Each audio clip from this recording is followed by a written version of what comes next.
법인 설립할 때 배우자나 자녀 이름 좀 올려두는 거, 어차피 우리 가족인데 어때? 하고 별 생각 없이 지내가시는 분들 정말 많으시죠. 하지만 이거 잘못 건드렸다가 나중에 수천만원 증여세 폭탄으로 돌아옵니다. 오늘은 법인 설립 초기 주주 구성에 대해서 가장 많이 터지는 세금 리스크와 해결책에 대해서 알아보도록 하겠습니다. 안녕하세요. 국세청 교수 출신 최일환 세무사입니다. 법인 설립할 때 주주 구성은 정관 작성 다음으로 대충 넘어가기 쉬운 단계입니다. 하지만 사실 이게 나중에 가장 무서운 세금으로 돌아오는 시발점이 됩니다. 왜 그런지, 그리고 어떻게 설계해야 안전한지 알아보도록 하겠습니다. 첫 번째로 명의만 빌린 주주, 명의신탁 증여의제라고 하죠. 가장 흔한 실수가 가족이나 지인 이름을 주주로 올려두고 실제 자금은 대표님이 혼자 다 낸 경우입니다. 이걸 세법에서는 차명주식이라고 해요. 세법에서 명의신탁 증여의제라는 아주 무서운 제도가 있습니다. 실제 주식을 넘겨준 게 아니라 단순히 명의만 빌려준 거예요. 세법상으로는 주식을 공짜로 증여한 것으로 간주해서 증여세로 매길 거야, 이런 뜻입니다. 두 번째, 신주 발생 시 저가 고가 발행으로 인한 이익증여입니다. 법인 설립 후에 유상증자할 때도 문제가 생깁니다. 신주를 시가보다 현저히 낮은 가격으로 발행해서 특정 주주에게 몰아주면 그 차액만큼 이익을 증여한 것으로 봅니다. 그래서 증여세가 부과되죠. 반대로 시가보다 비싸게 발행해서 회사에 자금을 밀어주는 방식도 마찬가지예요.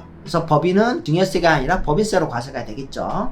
특히 가족법인에서 자녀에게 저가로 신주를 발행해 부를 편법 승계하는 행위는 국세청이 정말 눈에 불을 켜고 보는 부분입니다. 세 번째, 초기 자본금 납입 시 자금 출처 조사예요. 주주로 이름을 올리려면 실제로 자기 돈을 납입을 해야 됩니다. 그런데 소득 없는 미성년 자녀나 주부가 몇 천만 원, 몇 억씩 출자했다? 국세청은 당연히 이 돈 출처가 어디냐 물어보겠죠. 이때 자금 출처를 소명하지 못하면 그 출자금 자체가 증여로 간주돼서 증여세가 부과됩니다. 자녀나 배우자를 주주로 놓고 싶다면 실제 본인 소득이거나 사전에 정식으로 증여세를 신고 마친 자금으로 출자하셔야 됩니다. 네 번째로, 특수관계인 간 지분 설계입니다. 그렇다면 가족끼리 지분을 나누는 건 무조건 안 될까요? 전혀 아닙니다. 문제가 되는 건 오직 실제 자금 흐름과 등기부상 지분이 일치하지 않을 때입니다. 안전한 순서는 이렇습니다. 첫째, 실제로 자금을 출자한 사람만 주주로 등록한다. 두 번째, 가족에게 지분을 주고 싶다면 먼저 현금을 정식적으로 증여하고 그 다음에 증여세를 신고한다. 세 번째, 증여받은 그 자금으로 가족 본인 명으로 정직하게 출자한다. 이 순서만 지키면 나중에 국세청 조사가 나와도 전혀 문제가 없죠. 다섯 번째, 초기 주주 구성이 최고의 증여세 절세 플랜이 됩니다.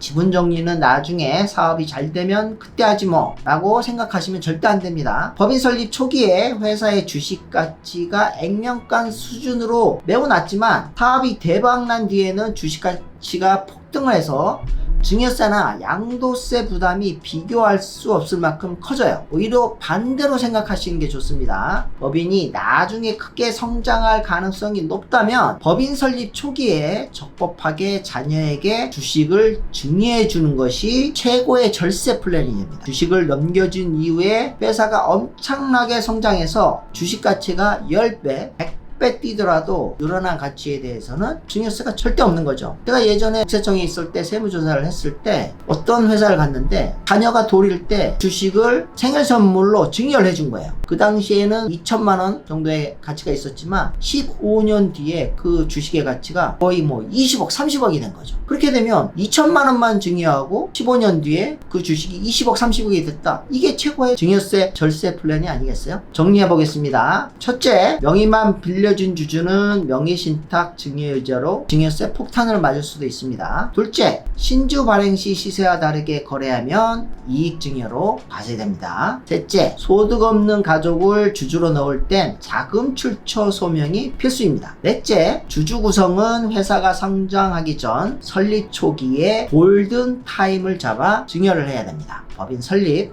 특히 가족과 함께 준비하는 사업이라면 첫 단추인 주주 구성만큼은 반드시 세무 전문가와 상의해서 설계하시길 바랍니다. 오늘 영상이 도움이 되셨다면 구독과 좋아요 부탁드립니다. 감사합니다.